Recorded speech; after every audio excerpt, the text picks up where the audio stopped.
पढ़िएगा और ऐसा बुक आपको कहीं नहीं मिलेगा, क्योंकि ये जो जितनी भी इसमें लिखी हुई बातें सत्य घटना है और सत्य है। एक दिन मनुष्य आया है तो एक दिन उसको जाना है। ये शरीर में जो आत्मा है रियल मनुष्य है ना। आज देखिएगा आराम से। तो आज इंसान क्या कर रहा है? रेप कर रहा है, गांजा पी रहा है, बीड़ी पी रहा है, सिगरेट पी रहा है ना। ये शरीर में क्या सोच रहा है? एंजॉय कर रहा है। मगर ये शरीर से जब आत्मा निकलेगा तो आज इंसान से पूछेंगे, बोलता है कि स्वर्ग नर्क सब यही पर आओ भी मौज मस्ती करो, मगर ये जीवन नहीं है ना। जिस परमेश्वर ने आकाश को हम लोग देख रहे हैं कि हाँ एक ईश्वर है, इसको बनाने वाला है, जिसने आकाश बनाया है, जिसने पृथ्वी बनाया है, उस ईश्वर के बारे में आपको जानना अति आवश्यक है ना। कविता में जरूर गाते हैं, जिसने सूरज चांद बनाया, जिसने तारों को चमकाया, है ना। गीत तो गाते हैं, मगर जानना भी तो उसको जरूरी है।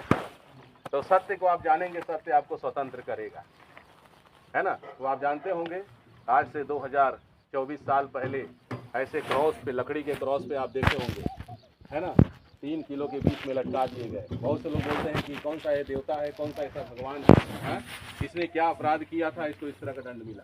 और क्या करने का है ना, पर्वत पे चले गए, अपना घर छोड़ दिए, अपने बच्चे को छोड़ दिए, अपने परिवार को छोड़ दिए, दौलत छोड़ दिए, मगर हम लोगों को कोई तकलीफ उठाने की ज़रूरत नहीं है। तो परमेश्वर हम लोग को चाहता है अपना काम काज करते हुए, परिवार बच्चों को देखते हुए, है ना, परिवार बच्चों को दुख में डाल के हमें, है ना, कुछ नहीं करना है। तो हम लोगों को मोक्ष का रास्ता बताने के लिए कौन आया, इसको बहुत जानना अति आवश्यक है। नहीं तो अगर ऐसे ही मर जाएंगे, परमेश्वर का वचन कहता है अगर तुम विश्वास नहीं करोगे तो अपने पापों में मर जाओगे, है ना। तो पाप जो है ये परमेश्वर का शास्त्र कहता है ना, परमेश्वर का पुत्र इसलिए प्रकट हुआ। तो ठीक है, हम लोग हम नहीं निकल जाएंगे ज़्यादा समय। आप लोग बैठिए ना, बैठिए, हम तो खड़े, हम लोग तो दिक्कत नहीं है। नहीं ठीक है, बैठेंगे नहीं, आप सुन लीजिए। तो परमेश्वर का पुत्र इसलिए प्रकट हुआ वो पापों को हर ले जाए। आप देखे होंगे ऐसे कि लकड़ी के क्रॉस ऐसे आप देखे होंगे कि उसमें देखे होंगे कि कहीं भी आप देखे होंगे, गिरजाघरों में कहीं भी देखे होंगे ईसा मसीह, ईसा पूर्व ईसा बाद, दिन और तारीख भी उसी दिन से आया। मगर बहुत से लोग इस बात को नहीं मानते, विश्वास नहीं करते। क्यों उस तरह से लटके गए? यीशु मसीह के आप इतिहास खोल के देख लीजिए, बाइबल खोल के देख लीजिए, ईसा मसीह ने बड़े बड़े चमत्कार किए, मगर अंत में उनको ऐसा दंड क्यों सहना पड़ा? क्योंकि शास्त्र में ऐसा लिखा, हमने बताते, जो लिखी हुई बात है बाइबल में वही बता रहे हैं। शास्त्र में ऐसा लिखा, परमेश्वर ने जगत से इतना ज्यादा प्रेम किया कि उसने अपना इकलौता पुत्र दे दिया, ताकि जो कोई उस पर विश्वास करेगा नाश नहीं होगा। तो लौता पुत्र मतलब बलिदान स्वरूप। परमेश्वर को क्या बलिदान की, देखिए आज भी बलिदान की प्रथा है, आप देखेंगे बकरे को लोग काटते हैं, बकरे है ना, काटते हैं, उसका लहू बलि करते हैं। तो बलिदान की प्रथा। परमेश्वर को जानवरों का खून नहीं, परमेश्वर का पुत्र ने अपना खून दिया। और शास्त्र ऐसा बताता है कि तुम जानते हो तुम्हारा निकम्मा चाल चलन जो बाप दादों से चला आता है। शास्त्र बता रहा, तुम जानते हो तुम्हारा निकम्मा चाल चलन बाप दादों से। आज बाप दादा हम लोग का के फंसा के चले गए, बाप दादों से चला आता, उससे तुम्हारा छुटकारा नहीं हुआ, सोना से नहीं हुआ, सोना चढ़ाने से हम नहीं बचे, चांदी चढ़ाने से नहीं बचे, निष्कलंक मेमने और मसीह के बहुमूल्य लहू के द्वारा हुआ। मसीह का मतलब होता बचाने वाला, मसीहा। भाई कोई अच्छा काम करने लगता है तो क्या बोलते हैं उसको? ये मसीहा बन के आया हमारे लिए। तो यीशु मसीह ने भी क्या है, वो मसीहा बन के आया, है ना। और मरने के बाद अब बोले कि मैं मनुष्य का पुत्र पापियों के हाथ पकड़वाया जाएगा और मार डाला जाएगा और तीसरे दिन मुर्दों में से जी उठेगा। अपने मृत्यु का भविष्यवाणी खुद किए और 3 दिन के बाद फिर वो जी उठे और आज भी जिंदा है ना। इजराइल एक पवित्र स्थान है, पवित्र स्थल है, वहां देखेंगे यीशु मसीह की कब्र आज भी खुली हुई है। हर लोगों का कब्र बंद है, घास जम गया है, मगर यीशु की कब्र आज भी खाली है। यीशु मसीह जिंदा है। जीवित होने के बाद पूरा 500 से भी ज्यादा लोग को दिखाई दिए। बोले कि है ना कि जाओ सृष्टि के कोने कोने में जाओ, सब लोगों को मेरा क्या बनाओ, चेला बनाओ। किसका चेला? यीशु का चेला बनाओ, अपना चेला नहीं, है ना। यीशु मसीह बोले मेरे बारे में बताओ कि मैंने इनके उद्धार के लिए अपना खून दिया है, अपना लहू दिया है।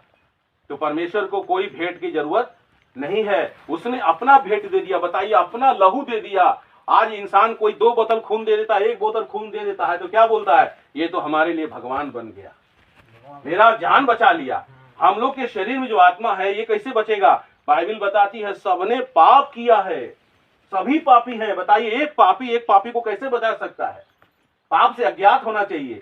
इसीलिए जब यीशु मसीह का जन्म हुआ अनोखा था, है ना, एक स्त्री पवित्र कन्या के द्वारा उसके सामने परमेश्वर का दूत आके प्रकट हुआ, कहता हे मरियम तेरी जय हो, परमेश्वर का, ईश्वर का दया आपके ऊपर हुआ है, आप एक पुत्र को जन्म देंगी, उसका नाम यीशु रखिएगा, वो महान होगा, है ना, वो अपने लोगों को उनके पापों से उद्धार करेगा। बोलती हम किसी पुरुष को जानते नहीं, कैसे होगा? बोले परमेश्वर की आत्मा आप पर छाया करेगी, उससे आप पुत्र को जन्म देंगे। यीशु मसीह का जन्म संभव से नहीं हुआ, एक अनोखा जन्म था, इसीलिए उसके अंदर पवित्र खून था, है ना, भगवान जन्म। हाँ, पवित्र खून मुर्दों को क्षण में जिंदा कर दिया। ऐसे 4 दिन के मरे हुए लाश को उसने आवाज देके बोला, सोचिए, वो बचा नहीं सकता था, अपने आप को बचा सकता था, फिर भी बोले हे पिता इन्हें क्षमा कर। क्रूस पे क्या बोले? सबके लिए। जो लोग मारे, इतना मारे उनको, इतना मारे, उनके पीठ का पूरा मांस निकाल दिए, मारते मारते लोग सर में कांटा लपेट दिए। कौन इतना दुख सहा? बताइए। यीशु मसीह आए तो बोले पापियों को मैं मारने नहीं आया, पापियों को नाश करने नहीं आया, पापियों को मैं बचाने आया हूं। वो आपसे प्रेम करते मेरे भाई, इसीलिए, है ना, यीशु मसीह आए तो बोले अपने अपने पापों से मन फिराओ, स्वर्ग का राज निकट आ गया है। यीशु ने कहा कि आप सत्य को जानेंगे, सत्य आपको स्वतंत्र करेगा। जगत की ज्योति मैं हूं, जो मेरे पीछे हो लेगा वो अंधकार में नहीं चलेगा। समझ रहे ना? सत्य क्या है? सत्य में जयते, सत्य की ही जीत होती है। यीशु मसीह को कब्र में रखा गया, 3 दिन के बाद वो जी उठा, और ऐसे ही स्वर्ग में ऐसे ही चला गया। देखो, देख लो।